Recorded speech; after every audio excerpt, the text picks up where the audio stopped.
We are all present and accounted for. Staff are okay? Recording, ready to go? We are recording and ready to go. Good morning, everyone. Good morning, sir. Good morning. Happy Good Thursday. morning. Good morning.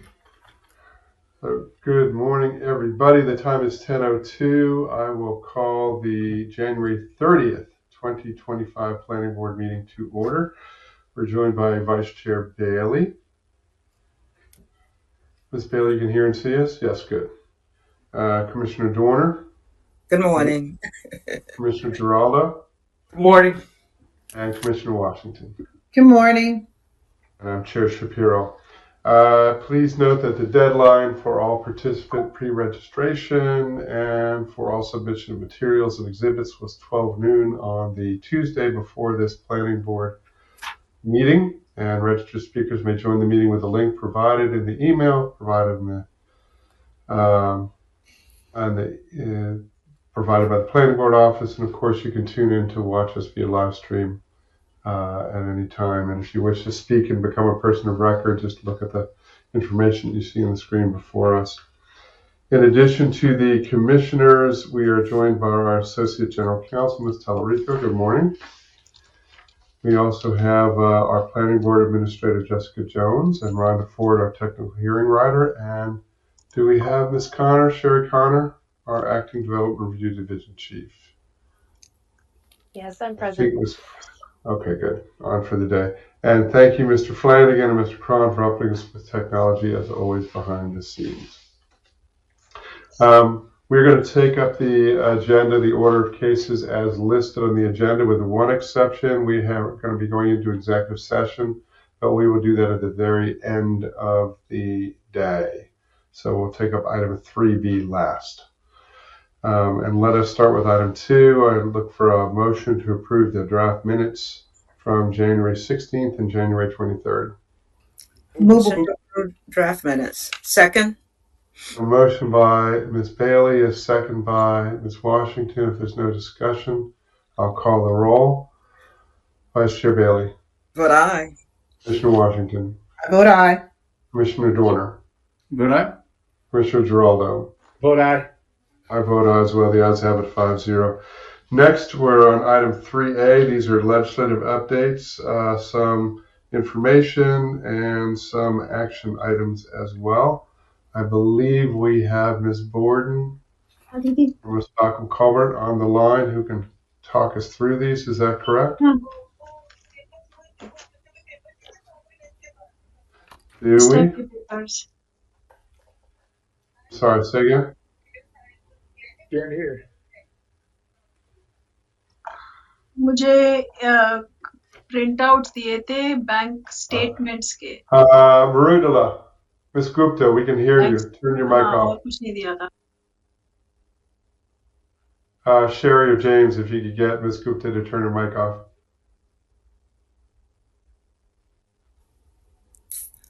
And we don't have our anyone from legal at this point. Jessica, if you could follow up on that and see if we can get somebody from legal to come on, and we'll just move on with the agenda. Okay, we'll do. Thank you. All right, so next we'll go to we'll come back to that. Well, next we'll go to our consent agenda items. We have a number of them.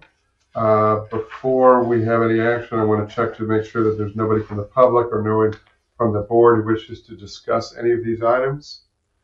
If not, is there a motion? Mr. Chair, after consideration of records for items 4A, 4B, and 4D through 4H, I move adoption of staff findings in accordance with the recommendation of staff on the consent with this consent agenda. Second. We have a motion by Vice Chair Bailey, a second by Commissioner Washington. There's no discussion. I will call the roll. Vice Chair Bailey. Vote aye. Commissioner Washington. I vote aye. Commissioner Dorner. Vote aye. Commissioner Giraldo. Vote aye, Mr. Chair. I vote aye as well. The ayes have it 5-0.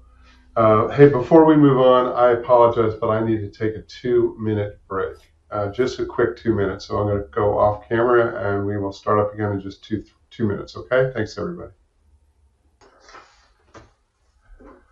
Okay. Thank you, everybody, for your patience. We will move on to item 5. I call the roll and call the vote. Yeah, 5-0 on the consent agenda. Yes. So move on to regular agenda items. First is item 5 on our agenda. This is DSP 2003-03 Chipotle at Mill Branch Crossing. We have Mr. Gibbs, who's representing the applicant. We have Mr. Meyerholtz, who will be giving a staff presentation. We do have some speakers on the sign-up sheet, but I don't think we have anyone in opposition. This is an evidentiary hearing. If we have folks who need to be, who will be speaking, I can swear them in at the appropriate time. But let us start with staff. Mr. Meyerholtz, if you want to give the staff presentation, then we'll turn to the applicant. Certainly. Thank you and good morning, Mr. Chairman and members of the Planning Board. For the record, I am David Meyerholtz with the Urban Design Section. Item number 5 is detailed site plan DSP-20003-03, which proposes a 2,325 square foot eating and drinking establishment to be located on the east side of US 301 Robert Crane Highway, approximately 840 feet north of its intersection with Mill Branch Road. Prior to the January 28th noon deadline, the applicant submitted Applicant's Exhibit 1 as additional backup, which includes a revision to Condition 1A proposed by the applicant. Condition 1A requires the applicant to revise the plans to identify the subject property of this detailed site plan as proposed parcels 7 and 8, as access to the proposed eating and drinking establishment is proposed to be constructed on parcel 7, while the establishment itself is located on parcel 8 as shown on the plans. Applicant's Exhibit 1 requests the revision that the access drive and parcel 7 be outside the scope of this detailed site plan, instead to be reviewed by the Planning Board with DSP-2003-04, which is scheduled for the March 13th, 2025 Planning Board meeting. Staff has reviewed the revised condition and is in agreement with the proposed changes. Based on this evaluation and analysis, Urban Design staff recommend that the Planning Board adopt the findings of this report, including the revisions in the applicant's Exhibit 1, and approve detailed site plan DSP-20003-03, subject to the recommended conditions of approval within the technical staff report and applicant's Exhibit 1. This concludes staff's presentation, and thank you very much. Thank you, Mr. Meyerholtz. Commissioners, any questions for staff at this point? Any questions beyond my dog? Any other questions for staff at this point? Mr. Chair, for the record, this is Sherry Connor with the Development Review Division. I should just add that we did have a conversation with the applicant regarding their proposed revision in the exhibit they submitted, and I just want to clarify that staff is in agreement with an additional condition which the applicant will be proffering to clarify their condition 1A, and with a requirement that the DSP that is pending in March first be approved before proceeding with this certification of these plans to demonstrate that it has received DSP approval. Great, thank you for that, Ms. Connor. Helpful. Thank you.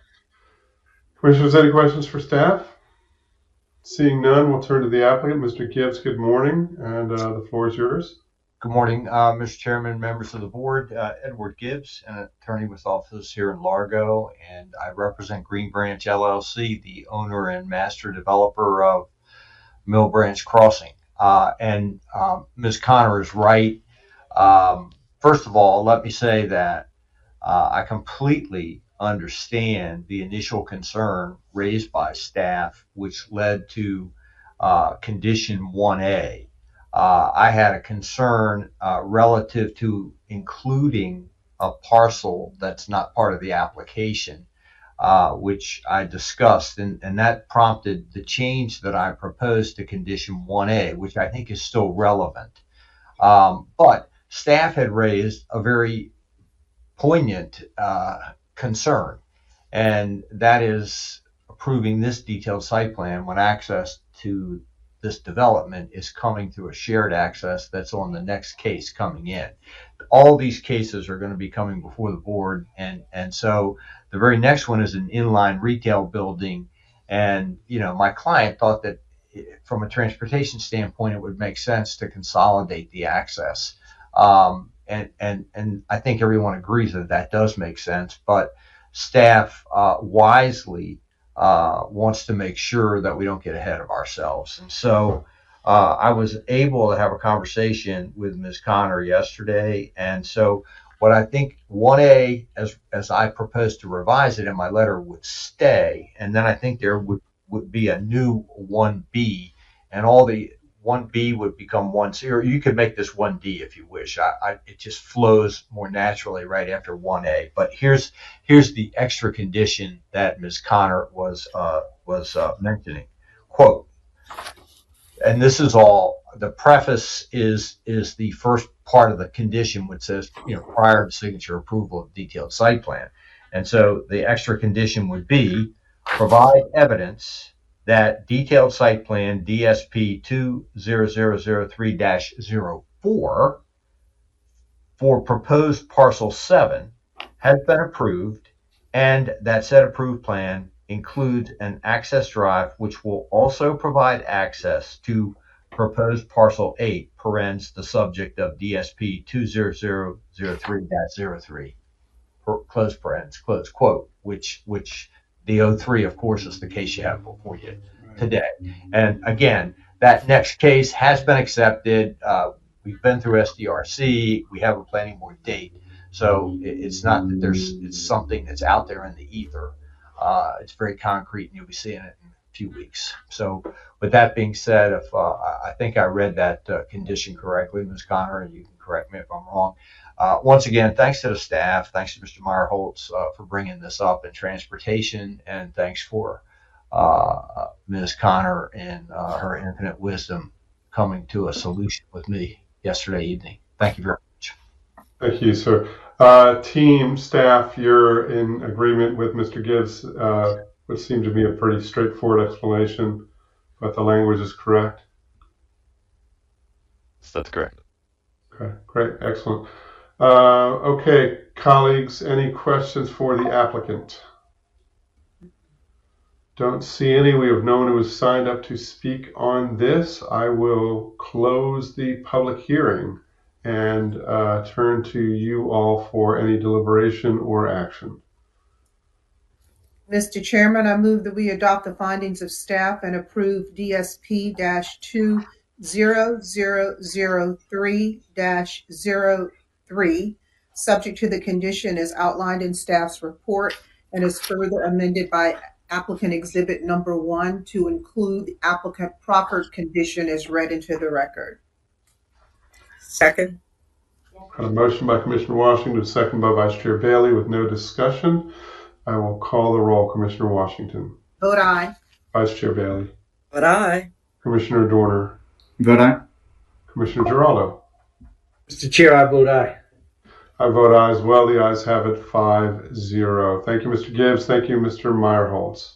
Thank you, Mr. Chairman, members of the board. Have a nice weekend, everyone. Thank you. Thank You as well. Move on to item 6 on our agenda, detailed site plan DSP 24003 Spacemaker Self-Storage. Mr. Antonetti is representing the applicant on this case. We have Mr. Price who's giving a staff presentation.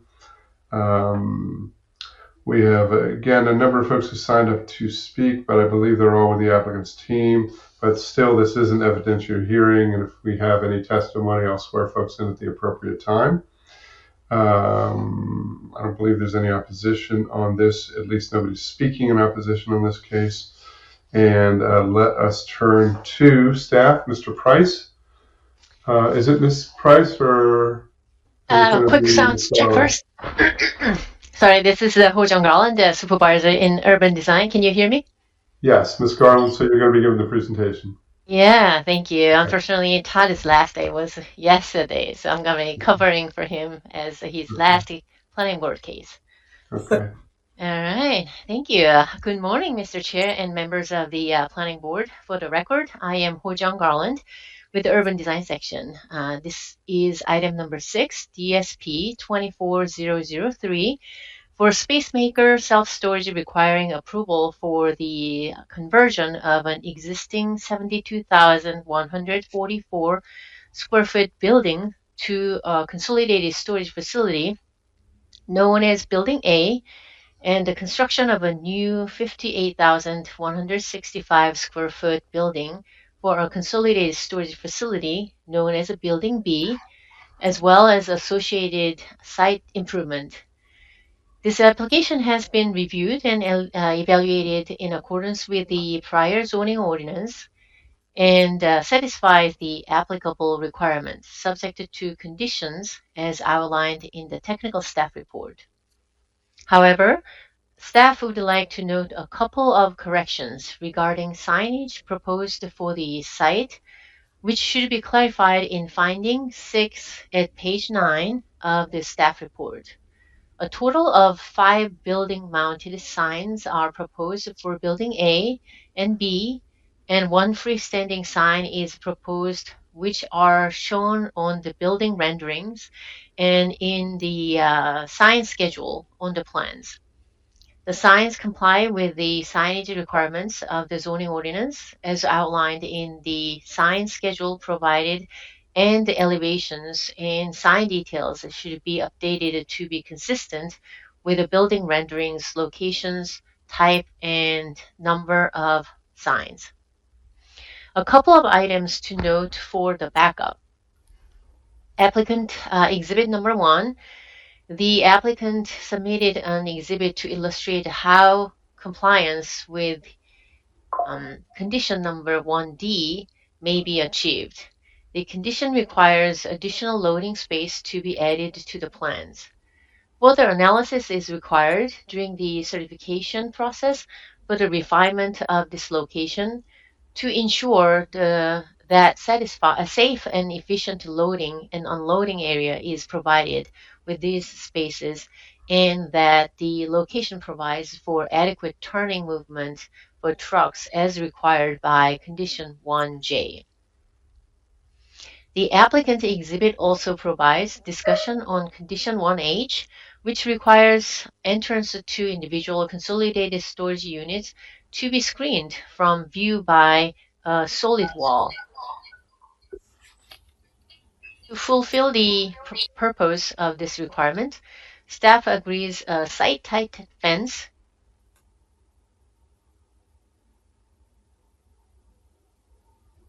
She's on mute. You're muted. All right, now I was muted. All right, I'm back. You're back. All right, so I'm gonna start a few Yeah, portions we here. heard something about a fence was the last thing you mentioned. Site type fence. Yeah, okay, so let me try from that portion.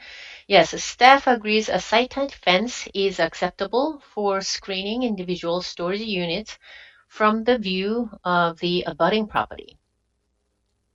Okay, I'm going to move on to opponent exhibit 1. Dr. Douglas Edward, the president emeritus of the Coalition of Central Prince George's County Community Organizations, submitted a letter claiming that the applicant was required to meet with the coalition prior to this hearing and failed to do so. The prior zoning ordinance does not require a meeting. Rather, the applicant must send an informational mailing that includes a statement that applicant will need to explain the application with the applicant's telephone number for people wishing to meet. The applicant sent an information mailing on April 10th, 2024, which included all required information. The coalition was included on the application's mailing list. To opponent exhibit does not state whether or not they contacted the applicant to hold a meeting. In conclusion, staff recommend the planning board adopt a finding of the technical staff report and approve DSP 24003, subject to the conditions therein, with an additional condition 1K requiring the architectural elevations be revised to show the elevations and sign details to be consistent with the building renderings, location, type, and number of signs. This concludes the staff's presentation, and thank you. Thank you, Ms. Garland. So just to be clear, and maybe we can hear from Ms. Tallarico as well, you are clear that we have met the requirements of CB 12/2003 in terms of any kind of outreach or communication or meeting requirements, correct? Correct. Okay. Mr. Tallarico, Chair, anything you want to add or edit or? No, nothing to add. I just would add that CB 13/2023 amended a part of the zoning ordinance for notice, like information notices, and it's been subsequently amended throughout the years since CB 13/2023 as well. Oh, I mean 2003. Ooh, time machine there. And so Ho Jung and I reviewed it and believe that the applicant complied, but Mr. Antonetti may have further information as well. Okay, thank you. Thank you. Colleagues, any questions for staff at this point? Questions will turn to the applicant. Mr. Antonetti is representing the applicant. Good morning, sir. The floor is yours. Good morning, Mr. Chair, members of the Planning Board. Again, for the record, my name is Robert Antonetti with the law firm of Shipley & Horn. I'm here today with my partner, Arthur Horn, and our senior land planner, Mr. John Ferrante. We are pleased to represent the applicant, Leighton Warehouse, LLC, regarding this detailed site plan. Just quickly, today we have with us Mr. Jim Leighton, representative of the applicant, Mr. Logan Alomar and Scott Wolford from Collier's Engineering and Design, Mr. Hunter Goldbreth from Design House Architects, and Mr. Mike Lenhart from Lenhart Traffic Consulting, Inc. I'd like to thank staff for their review. Ms. Garland's very detailed assessment of what the proposal is. We also agree wholeheartedly with the recommended revision to finding 6 regarding the number of signs. There was one wall-mounted sign that wasn't included. I think that was just inadvertence, but and the freestanding sign as well. So we also accept and endorse the recommended condition just regarding that prior to certification. We would make sure that the signage details on the plan and what's shown on the elevations and perspectives that they line up perfectly. So we would urge your support for that. This case you've seen recently, as recent as June of last year, where you approved the preliminary plan for this application. So it is essentially the next step. We're excited to get to this point to move the case forward. With regards to the outreach, I mentioned the preliminary plan, one, because each application requires the required mailings. So for the preliminary plan, 2 letters were sent to Dr. Edwards and the coalition. Additionally, for this detailed site plan, 2 letters were also sent, both the pre-application and a prior to acceptance, with contact information. We are open to meeting with the coalition, and we will, can continue to do that. It doesn't have to end here, and it won't. We've reached out to Dr. Edwards, our office. We know him. We're very familiar with him, so we have initiated contact and are open to meeting with him. But here, this application, as you can see on the screen before you, is really essentially a rehabilitation of a very old industrial area. The existing building on this site was erected in 1959. It's a multi-tenanted warehouse office building, which is going to be rehabilitated to a kind of modern industrial finished building, keeping some of its original features and its gross floor area with a slight expansion with additional accents, but the inside of it will be utilized for consolidated storage. Additionally, the building on the southern part of the site will be raised, which is currently used for used for a car dealership. That will be raised in phase 2, and an additional smaller building would be erected as a complementary building to building 1 or building A. With that, we do recommend, we do agree with staff's recommendations and their conditions of approval, including the modified finding, as I mentioned earlier. and the additional condition mentioned by Ms. Garland. We do respectfully urge your support for this application, and our team is here to answer any questions that you may have. So thank you very much. Thank you, sir. Commissioners, any questions for Mr. Antonetti or any member of his team? No questions. We do not have anyone signed up to speak on this. If there's nothing else to hear from the applicant or staff, again, we have no one else signed up. So I will close this public hearing and turn to you, my colleagues, for any deliberation, thoughts, comments, reactions, or action. Mr. Chairman, I move that we adopt the findings of staff to include the modifications to finding 6 as read into the record by staff, and with that approve DSP-24003, subject to the conditions as outlined in staff's report, in addition to new condition 1K as read into the record by staff. Second. Got a motion by Commissioner Washington, a second by Vice Chair Bailey. With no discussion, I'll call the roll. Commissioner Washington. I vote aye. Vice Chair Bailey. But aye. Commissioner Dorner. Vote aye. Commissioner Giraldo. You're on mute, but I could read your lips. You're still on mute. He's testing your skill. Yeah, he's testing your skills. There we go. I vote aye as well. The ayes have it 5-0. Thank you, Ms. Garland. Thank you, Mr. Antonetti. Much appreciated. Thank you. Okay, Commissioners, we've got 3 items left on our agenda. We've got item 7 is the Countywide Planning Division Master Plan of Transportation. Staff is looking for us to grant permission to print the staff draft document. We also will end with the executive session. We also have the legislative updates. I don't think we have Ms. Borden on yet. Not yet. Okay, all right, so let's go to item 7 on our agenda. Countywide Planning Division, Master Plan of Transportation, 2035, permission to print staff draft. We have Ms. Shoulders and Mr. Tenenbaum, who are going to be giving the staff presentation. And let us start, though, of course, with Director Hall, who we see on the line. If you want to kick us off with this very, very, very important document that I can only imagine how much work has gone into this and what the potential impact will be on the county when we get a good version of this. So very, very excited to see it and hear it. And we'll start with you, Director Hall. Good morning, Chairman Shapiro and esteemed commissioners.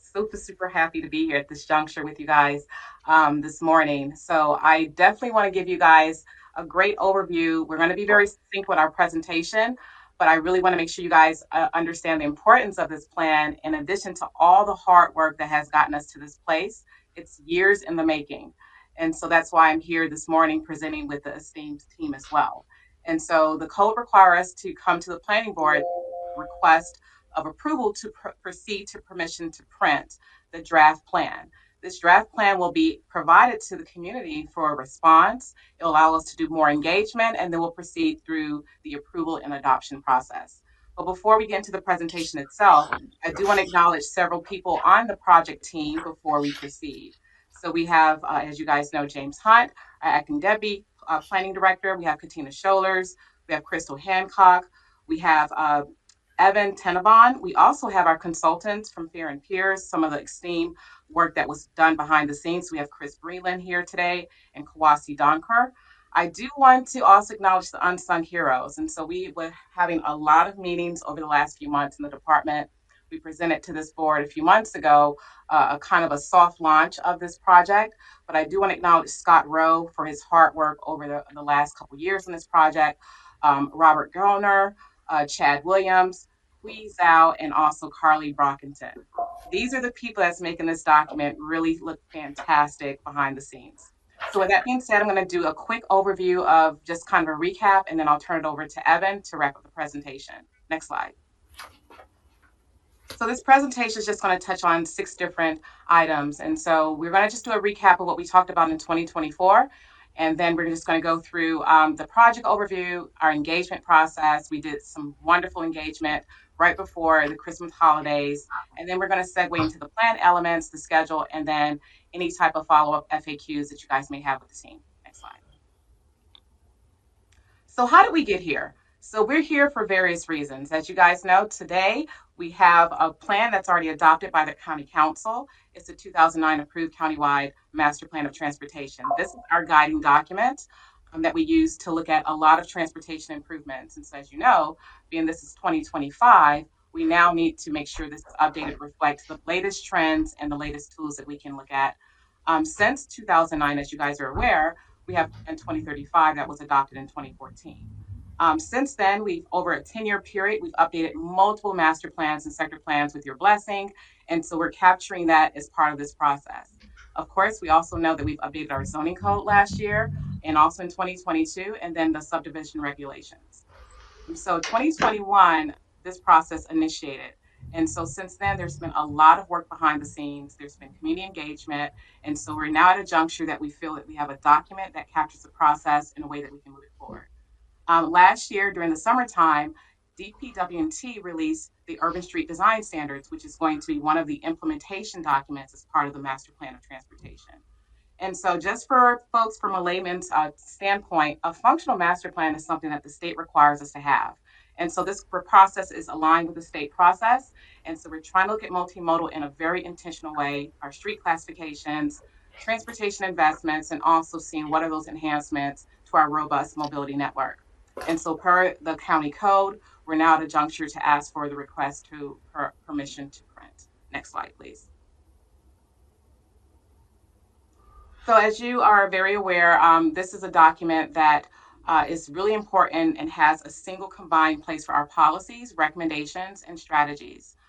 This document, the 2035 version that we're talking about today, is going to replace the 2009. Next slide, please.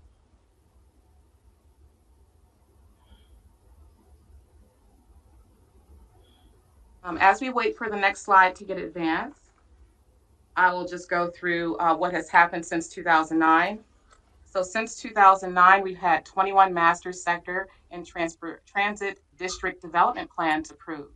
So on your screen, you're seeing an example of all of these great documents that have been approved over the years. These documents included transportation planning studies and other initiatives. They also looked at some of the best practices of mobility plans across the country. So in the lower left corner of the screen, you're seeing some of those examples. And I know the last time we showed this, I did put in there the Miami version. So I know Chairman Shapiro, you're going to say, is that Miami document again? I'm going to say, yes, it is. Next slide, please. And so this slide shows the map of the county, and it also shows the context of areas that have been updated and areas that are also impacted by transit district development plans. And so those two areas, we're trying to make sure we're very holistic in bringing together a very comprehensive approach for transportation. Next slide. So our existing transportation network is combining a lot of different modes of transportation. So I know many of us, we use different modes in the county. I'm an avid transit user. I know there's folks that love our bike facilities and want more opportunities for that. There's folks that love to drive their vehicles, ride share, so on and so forth. And then there's also folks that like to travel outside of the region. And so this document captures some of those different ways to move around our region and also to get to other places of interest. So we're capturing in this document, the metro stations we have here locally, also those future planned stations as part of our way to have better connectivity. We have contact with the Amtrak system, and we also have freight rail. And then we have a very vast and massive interstate network. Next slide. So I'm not sure if everyone is aware, but we have 6,925 miles of sidewalks and bikeways. That is quite extensive for the entire county. And so this document is capturing that holistically. And so keep in mind, we have private right-of-ways, and we have public right-of-ways, we have private properties that may have other networks, but we're looking at the existing networks within the right-of-way as part of this context. And how do we also connect to our wonderful park system? Next slide. Public outreach. So since 2021, we've had a series of different meetings, different events. And so with, us moving out of the pandemic, we were able to do a lot more hybrid meetings, in-person meetings, and also have office hours. The great thing as well is that we're also working consistently and having one-on-one meetings with our agencies and municipalities as requested. Next slide. So this is my last slide before I turn it over to Evan. And so this captures all of our agencies that have been very, very integral in this process. Over the last few months, we've had a lot of touch point meetings. And so I'll be happy to say we were able to get out a soft draft version, meet with several agencies, municipalities, to really get their input before we proceed with this permission to print.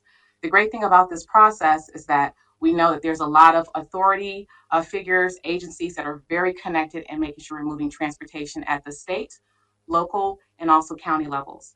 And so with that being said, I'm going to turn it over to Evan to continue the remainder of the presentation. Thank you.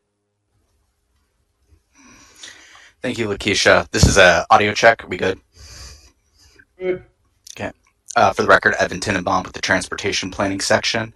I'm here to give an overview of what's within the Go Prince George's document. As you see here, there are 5 sections of the plan. First being our introduction and background. Section 2 being our policies and strategies. The third being our implementation through functional classification and facility recommendations. The section 4 is monitoring evaluation, and our section 5 is the appendices for the document. The following slides will expand. Next slide, please. The introduction and background section introduces the plan concept, articulating the county's vision for transportation and mobility with the inclusion of prioritizing moving people, not just vehicles. The introduction and background section includes plan's values, vision, themes, and priorities, provides information on the county's current state of mobility and the existing conditions, public engagement and agency municipal partners, contains a glossary of transportation planning terms, and provides legal context. Next slide. The ultimate vision of the document is that it strives to connect Prince Georgians to an integrated, safe, sustainable transportation network that provides access to diverse communities, jobs, goods and services, and places of interest. To achieve this vision, the successful plan must center around a set of shared values. The 5 values originating in this plan include prioritizing people, creating great places, equity means safe access for all, Prince Georgians come first, and sustainability is paramount. Next slide. To advance transportation vision and goals, Go Prince George's establishes at least one of 6 overarching themes for each of its policies and strategies: safety, equity, innovation, resilience, and sustainability, collaboration, and community of choice. The plan is specifically organized so that any recommended policies or strategies within the plan are connected directly to one or more of these themes. Go Prince George's also has 5 priorities that drove the development of these policies and strategies, including ensuring great communities to live, work, play, learn, shop, and recreate, enhancing multi-agency coordination, providing multimodal transportation choices, growing and traveling sustainably, and empowering people through connections. You can read more information about the vision, values, themes, and priorities within section 1. Next slide, please. The policies and strategies of Go Prince George's are contained within section 2 and conclude intent for implementation, potential agencies involved, and applicable plan themes.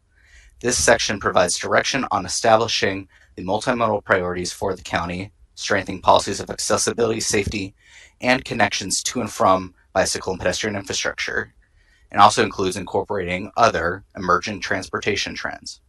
Next slide.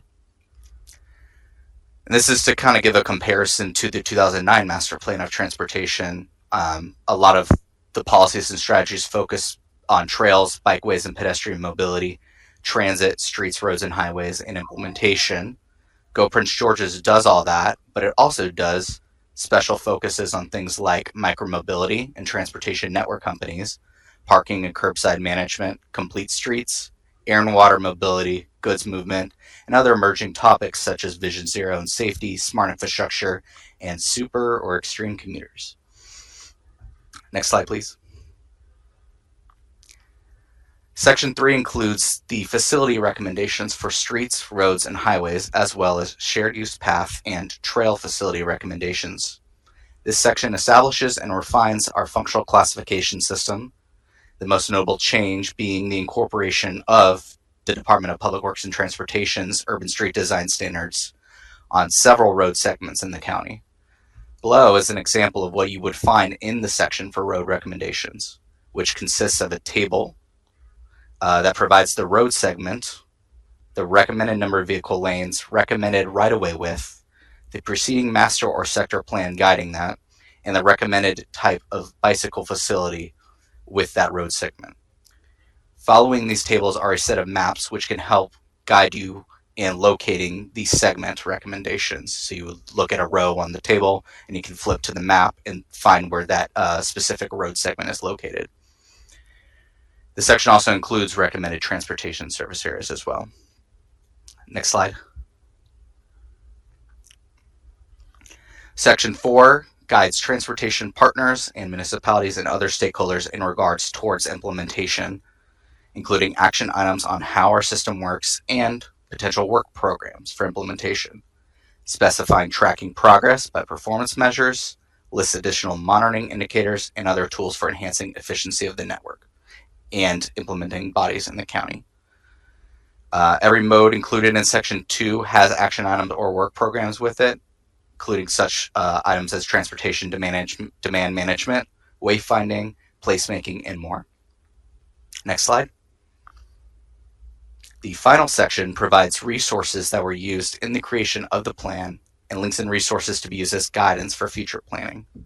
Resources include documents that the department and partner agencies use for resource, including DPWT's Urban Street Design Standards, the 2018 Countywide Strategic Trails Plan, the County Wayfinding Process Manual, amongst other department-led transportation studies, 2019's Vision Zero Prince George's, Maryland Department of Transportation's Complete Streets Policy, and other Maryland Department of Transportation documents, our own department's 2022 Zoning and Subdivision Ordinance, and external national resources such as National Association of City Transportation Officials and ITE. This section also includes our Certificate of Adoption, project team acknowledgements, and special thanks. Next slide. For a quick look at where we are in the process, in November of 2024, we completed our preliminary plan, including the drafting of policies and strategies and facility recommendations. In December of 2024, we reviewed this preliminary plan with several partner agencies and municipalities and also informed the planning board on some of these changes, solicited additional feedback, and revised as needed to address their input. Today, we are here to present the preliminary plan with those revisions for permission to print. Upon planning board action, the expectation is that the plan would be available for public release before the end of next month, February 2025, for the beginning of the formal public review and comment period. Next slide, please. Dates shown here are subject to change, only projected. Upon approval of permission to print and after release in February, public review would begin and last through most of the year, would include additional engagement, more than what we've done previously. In parallel, staff will also complete and release the public facilities report. Within the public review period, the preliminary plan of Go Prince George's would head to joint public hearing in roughly fall of 2025. After analysis of testimony and any revisions made in response to the public comment period, the planning board can adopt the plan, and afterwards the plan is sent to county council for their review and discussion. If necessary, a second round of public comments and joint public hearing will be held. Finally, after revisions from the second joint public hearing, the council can approve the plan with necessary amendments. Next slide, please. The recommended action in accordance with section 27-3502D4 of the County Code, staff recommends that the planning board approve the permission to print for the preliminary Go Prince George's Master Plan of Transportation. Next slide. For updated information, you can visit our department's website, pgplan.org/go, which contains information on Go Prince George's, including the existing conditions analysis, updated timelines, major plan resources, and additional news about the plan. Next slide. The Go Prince George's team would like to thank you. If you have any questions, feel free to reach out to our director, Lakeisha Hull, or any of the project team members, including Crystal Saunders Hancock, Katina Scholars, or myself, Evan Tenenbaum. Thank you for listening. This concludes the presentation. Thank you. Well done, team. This is a really nice overview for us. Let me turn it to you all, my colleagues, to see if you have any questions about this presentation. I know it's at a higher level. You can imagine how much work has gone into this by the team. But thoughts, reactions, etc. Mr. Chair. Go ahead, Ms. Bailey.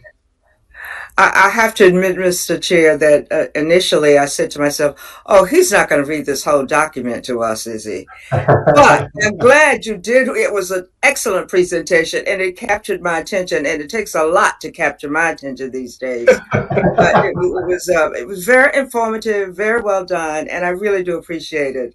Thank you very much. That's all. I just wanted to compliment the staff on how well, a great job, just a great job, terrific. Thank you. Yep. Mr. Chair, I want to thank Ms. Hall as well as Mr. Tannenbaum and the rest of the staff. I do like the concentration in several aspects of the safety. And one thing that I really want our staff to look into is how we can make Route 210 Indian Head Highway a safer route, both for vehicles and for pedestrians. I've been arguing or asking for them to install, and I don't know if it would be the county or if it would be the state, but they need pedestrian bridges on 210. And the reason I say that is that there have been several fatalities of individuals attempting to cross 210, and it just needs to be studied, and there should be some effort to make 210 safer. That's it. Thank you. Thank you. Other questions, comments, reactions? Yeah, just thanks staff for all the effort that's been put into this. The document's quite comprehensive and very good. I already provided comments to them, so they've got those, and I appreciate all the help. Right, thank you. And I have to say that I don't know, Commissioner Washington, if you have anything to add before I go. No, just my thanks and gratitude to the team. Great job. Right, thank you. Yeah, and let me just close with this. I recognize how much work has gone into this, and what the impact of a really tight and thorough functional master plan like this, how important a document this is. What I really appreciate is, with all the complexity that goes into this, how accessible this presentation was. So I join with all my colleagues around that, but I could take it in, and when this goes to print, and when the public gets their first crack at it, and I know it's a 1.5 year long process at least, but I just appreciate that. I think this is going to be energizing for folks. Like Ms. Bailey said, this got me thinking about all the ways that transportation is critical for improving the quality of life for residents in the county. And the special emphasis, not just on bike pads, special emphasis on shared mobility and integration of systems and all the like. It feels like it's really a sort of a cutting edge version, and I appreciate all the work. So thanks to the team. If there's no other questions or comments from anybody, then I would look for a motion. Mr. Chairman, I move that we grant permission to print the draft of the preliminary Go Prince George's and refer it to the county executive and district council for their review. Second. Got a motion by Commissioner Washington, a second by Commissioner Giraldo, I believe. Was there any discussion on the motion? Seeing none, I'll call the roll. Commissioner Washington. I vote aye. Commissioner Giraldo. I vote aye. Commissioner Dorner. Vote aye. Vice Chair Bailey. Vote aye. I vote aye as well. The ayes have it, 5-0. Mr. Tenenbaum, Ms. Scholars, Ms. Hancock, Director Hull, thank you all very much for all the good work. Well done. Thank you so much, sir. And Division Chief Scholar, you can go get some rest now, my dear. There we go. Much. Thank you so much. Thank you. All right. So we've got 2 items left on our agenda. One is to go into executive session. Do we have our legal counsel on board yet? If not, then let us go into executive session. Hold on. Let me get my paperwork in front of me. Pursuant to the general provisions article of the Annotated Code of Maryland, Article 3-3305, subsections B7 and 13, a closed session is proposed to consult with counsel on the Commission's Code of Ethics and to comply with a specific constitutional, statutory, or judicially imposed requirement that prevents public disclosures about a particular proceeding or matter. We're going to go into executive session. I think it's about 15 minutes or so. Is that right, Ms. Jones? Does that sound about right? Actually, we had a little bit more time than that. Half hour? We're thinking more like 45 minutes, but certainly we can. 45 minutes is fine. So I just want to alert the public, and then we'll be able to come back and hopefully be able to take up our legislative items. So let's assume 45 minutes, which means roughly 11:45 is when we'll be back in public session. So with that, I would look for a motion to go into executive session. So moved. Second. Motion by Commissioner Giraldo, a second by Vice Chair Bailey. With no discussion, I'll call the roll. Commissioner Giraldo. Sorry. Vice Chair Bailey. Ms. Jones, you want to, while we're in the roll call, but is there something that you want to? No, I'm sorry, Chair. It looks like it's going to be closer to an hour. I'm sorry. Closer to an hour. Okay. So then more like noon, we'll be back. Commissioner Washington. I vote aye. Commissioner Dorner. Vote aye. I vote aye as well. The ayes have it 5-0. So for the public, we will be back at around noon for our final item back in open session. And for those for whom it is pertinent, I will see you on executive session in just a minute or two.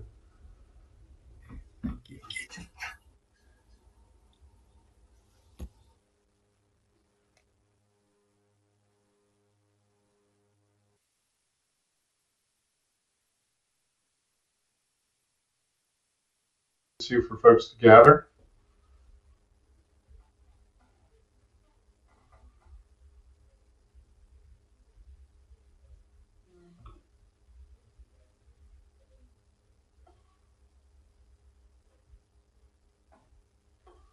Ms. Borden, I believe you are joining us now after your adventures in Montgomery County.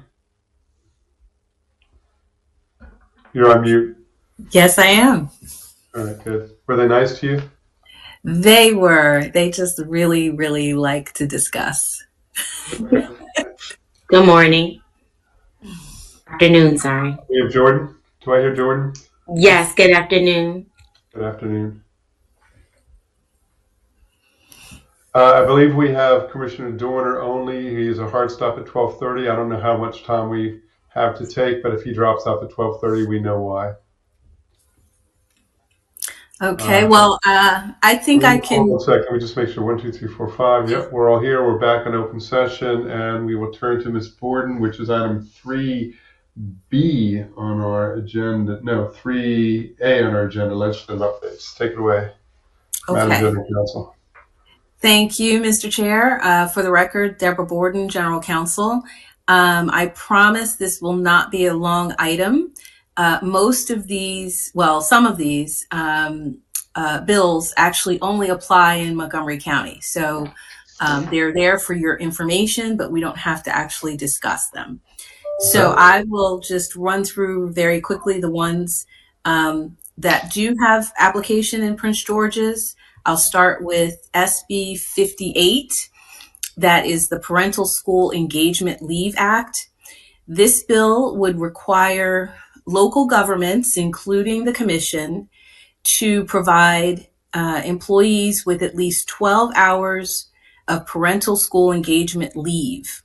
This would be a separate leave bucket that we would have to provide our employees for the purpose of attending school meetings and conferences relating to their children's education. Now, while we are very much a pro-family, parental, pro-parents type of agency, we have lots of leave available. We have really great benefits for our employees, whether they have children or not. We think that we've got this covered because we offer personal leave, we offer annual leave, we offer sick leave. So anything that a parent should need in terms of leave for their children, whether their children are sick or they just need a couple of hours to go to a school event, they can take personal leave, they can take annual leave. We are very flexible in that way. So we're not sure why this act is actually needed, because we think that we, along with really most of our sister agencies in local government, already have this covered. We already provide generous leave packages.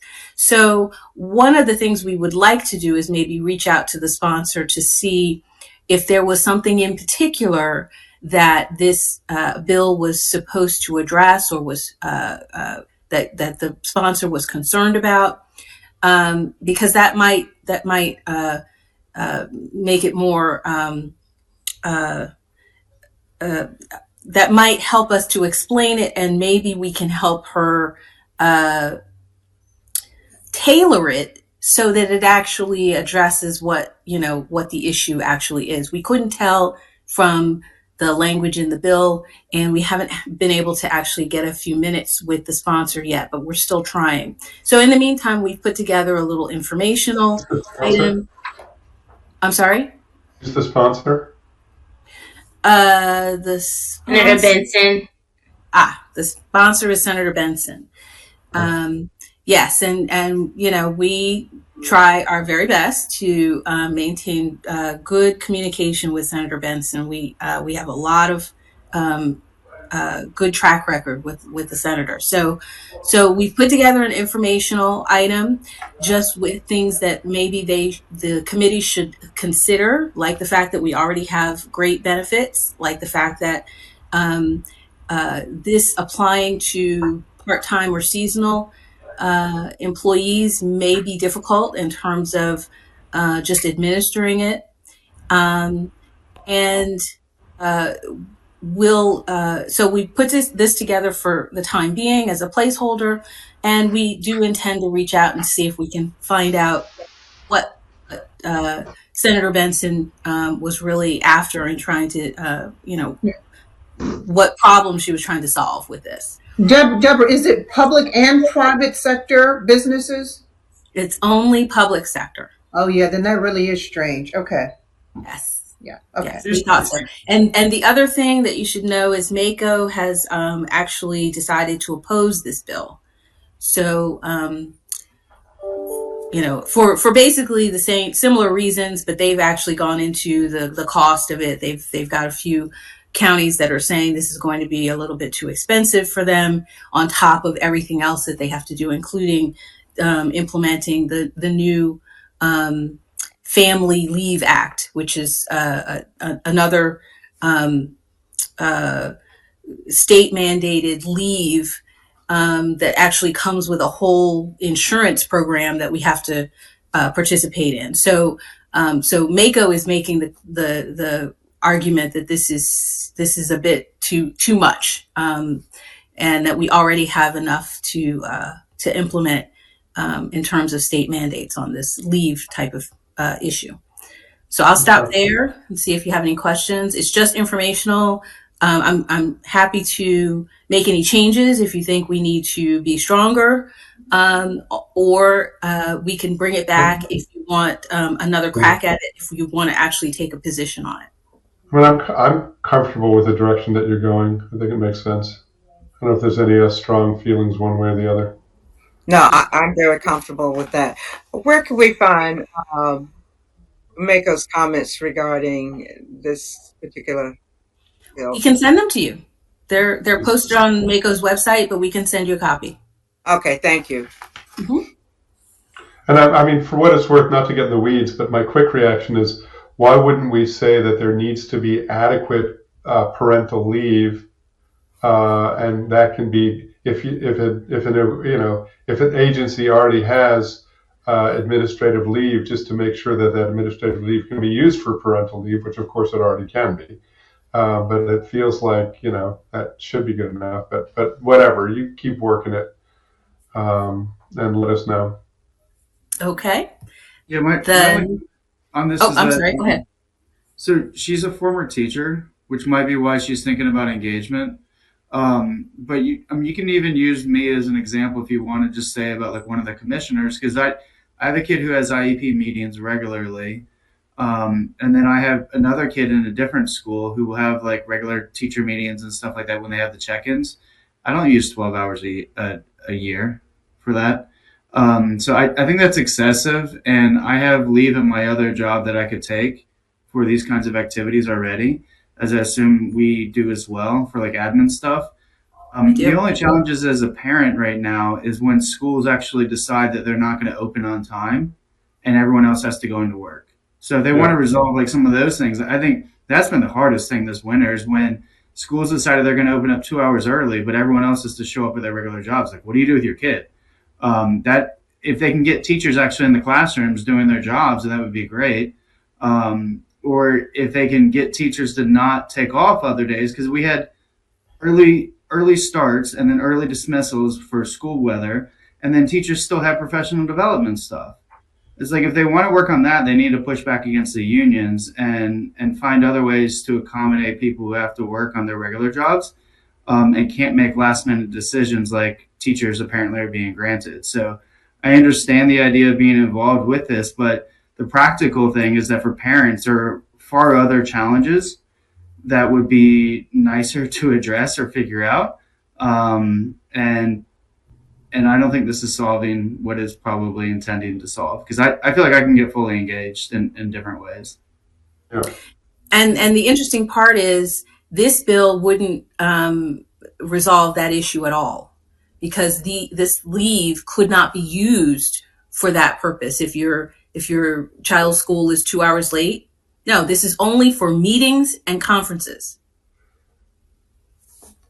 Yeah, which just takes away from other stuff that we already have to do as parents trying to be employees. So I'm receptive to the idea, but I don't think that this is the right way to do it, and this isn't going to really accomplish much. Okay. Understood. All right, thank you. Okay, next we have, let's see, MCPG 116 only applies in Montgomery, so I will skip that one. The Department of Commerce bill, MC 1525, also only applies in Montgomery, so I will skip over that one. So we have HB 80, transit-oriented development alterations. So this bill authorizes the Maryland Department of Transportation to establish TOD corridor funds. And we've been in contact with MACO on this as well. And it turns out MACO contacted the Department of Transportation because this bill is actually a Department of Transportation bill that they've put forward.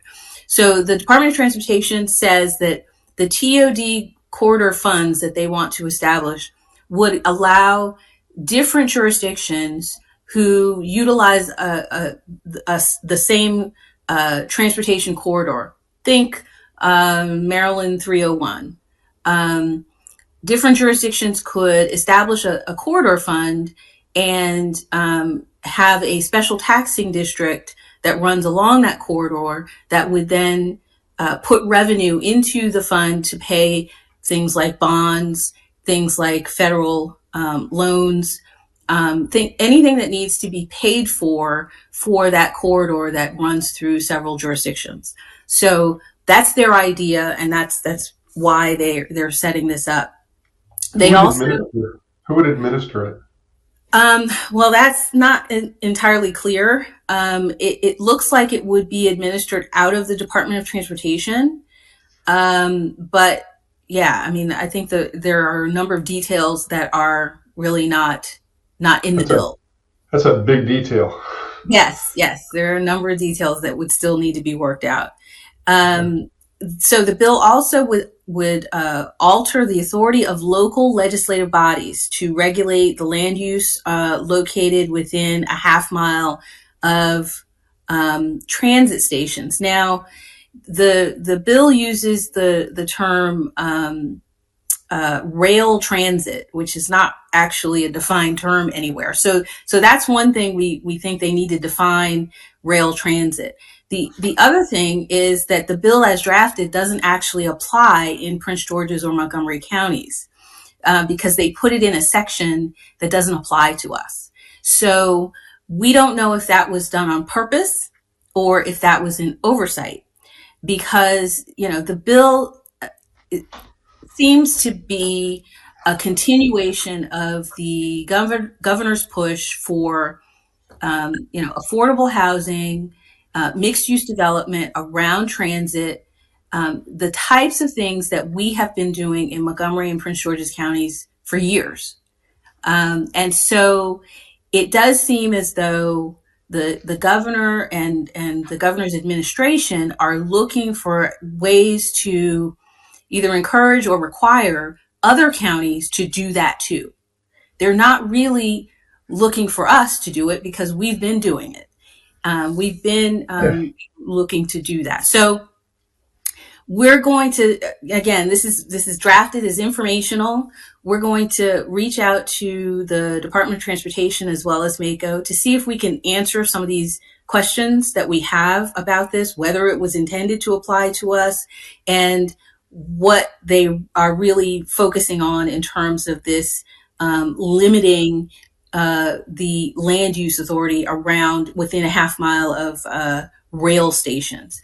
The other thing is we want a little bit more information about this exempting certain special taxes. What we think they're trying to do is to say that if you have special taxing districts already in place and then you have this new TOD corridor fund, I think what they're trying to do is to say that the corridor fund takes precedent.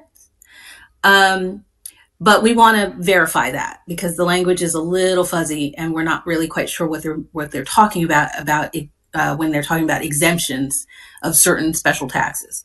So we want to clarify that as well. Any questions? Can you also clarify, there's one thing in there about that the land is going to be, or land use restrictions would be subject to the DOT. That would potentially mean that any kind of decisions, they would be the authority and not us if this were applicable to our counties, right? Well, no, I think what they're saying is that because you're talking about rail stations, a lot of times the land or some of the land that is surrounding, adjacent to, within very close proximity to the rail stations is already owned by either the state or WMATA or some other government entity. And so what they're saying is if DOT has to approve the plan for that development, then, the local zoning can't say that you can't put mixed use on that land, that it will be DOT's decision.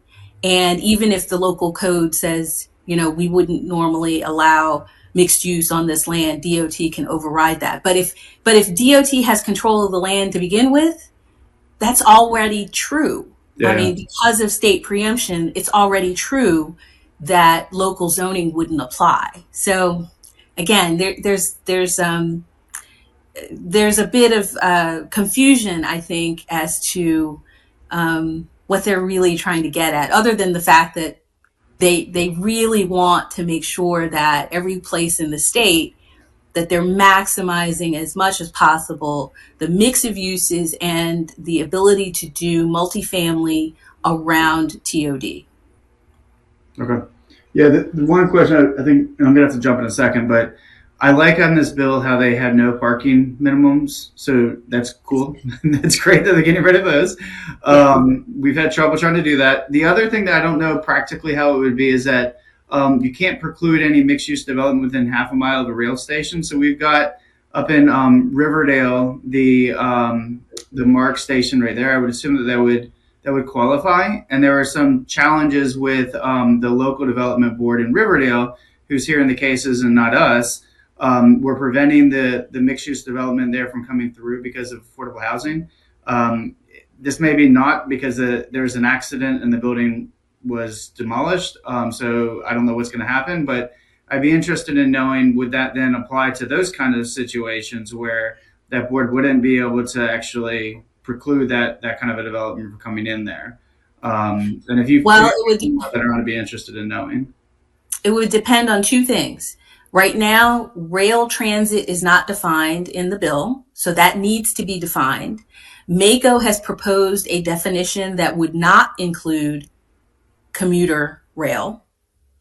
And if you indulge me, I can tell you why that is, because MACO is advocating for the smaller or the medium-sized counties that don't have metro but do have commuter, and they're trying to exempt themselves out. So there is the problem of the lack of a definition. Absolutely, if this bill goes forward, they're going to have to define what a rail transit station is, and that could mean a great deal how they define it. And then the other thing is, again, because of the section where they put this provision about basically overriding local zoning and saying you have to approve multi or mixed use, that actually wouldn't apply in Prince George's County right now. So yeah. So lots of confusion with this bill. All right, well, I appreciate it. I'm going to jump now, but I appreciate the briefing and everything, and what you've got written down sounds fine to me. Thank you. Yeah. Thank you. Take. All right. Thank you, Okay. Commissioner. And Ms. Board, you got one more for us? One more, yes. That's SB 395. This is entitled Transportation and Climate Alignment Act of 2025. This bill is enormous. It would require the Department of Transportation, and I should say this bill did not come out of the Department of Transportation. This bill was, has a legislative sponsor. This bill would require the Department of Transportation to implement new reviews of major transportation projects, major highway expansion projects. It would require them to do additional impact reviews. It would require them to determine impact on greenhouse gas emissions and vehicle miles traveled. It would also require them to fund offsetting activities to offset the greenhouse gas emissions. In other words, this is a step beyond the Climate Solutions Act, where we set all of those climate goals that we're going to reduce our greenhouse gas emissions over the next 8 to 10 years. And this is the, sort of a step towards that by saying, Department of Transportation, you have to now consider greenhouse gas emissions. And to the extent that you're expanding major highways, these projects that are expanding major highways are going to increase greenhouse gas emissions, you have to then fund offsets, things that are going to offset those increases in emissions. So this is a huge change. And I think we are a little concerned that this is this bill is sort of biting off more than it can chew. We think that this is a great idea in terms of expanding our climate goals and our climate solutions and getting to these solutions quickly, which hasn't really been happening. We've been going very slow, and people are very concerned that we may not meet those climate goals. But on the other hand, this is going to cost a significant amount of money, and it's going to take a sea change at the Department of Transportation in terms of reviewing these large highway projects. And the projects that it would apply to are any projects in the state's CTP and their Consolidated Transportation Program, and the projects would be subject to this if they are $5 million or more. So that's a lot of projects. And as far as we know, it would, according to the language in the bill, it would apply to the I-270 widening that is in the planning stages, but has not yet been funded.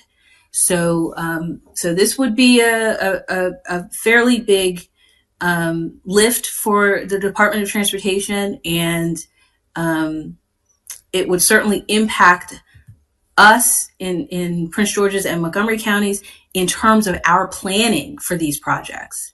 If these projects get significantly altered or slowed down, certainly that's going to have a major impact on all of the planning that's been done around our expectations for these widening projects. So I'll stop there and see if there are any questions.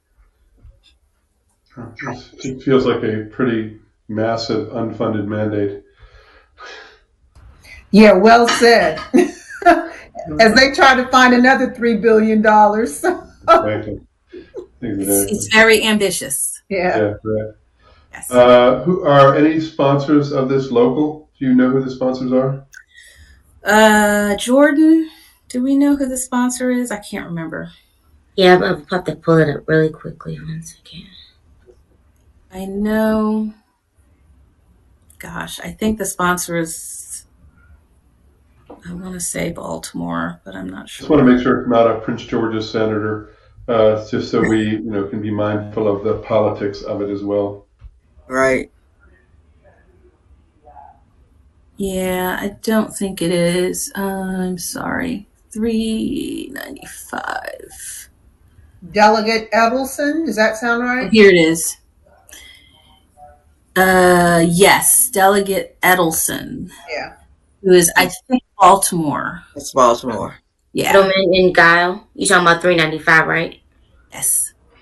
Okay. All right. Senators Edelman and Guile, and then the cross is Edelson for the House. Okay. No, that's Okay, not Prince clear. George. Commissioners, any questions? Nope. I'm sorry. Okay, well, that's all I have. Thank you so much for your time. Thank you, Madam General Counsel. Deborah, do you need them? I mean, Ms. Gordon, do you need them to vote on the position statements? The Senator Benson's. No, one of them is a support. That was just Montgomery the bill. Montgomery County one. That was the Montgomery County. Yeah. Okay, never mind. Sorry. Yeah. So no, I don't need any votes. Just any issues, comments. You want us to bring it back. If you have any questions that you want us to get answered for you, but these are just informational. We're not taking a position on any of these at the moment. All right, that sounds good. All right. If there's no more questions, Ms. Borden, thank you very much. And I believe we are done for the day. Ms. Connor, any further business before us today? There is no further business before the board today. Thank you. All right, thank I you have all. a brief, Mr. Chair. Yeah. I have a brief announcement. Those who don't know, today our chair becomes 21 again. So let's all shut up and enjoy your day. And I would say that means I can now drink, but we don't do drinking jokes on the planning board. No. Have a great No, day. That's fine. Happy Without birthday. objection, we are adjourned. Thanks, everybody. Bye. A great day.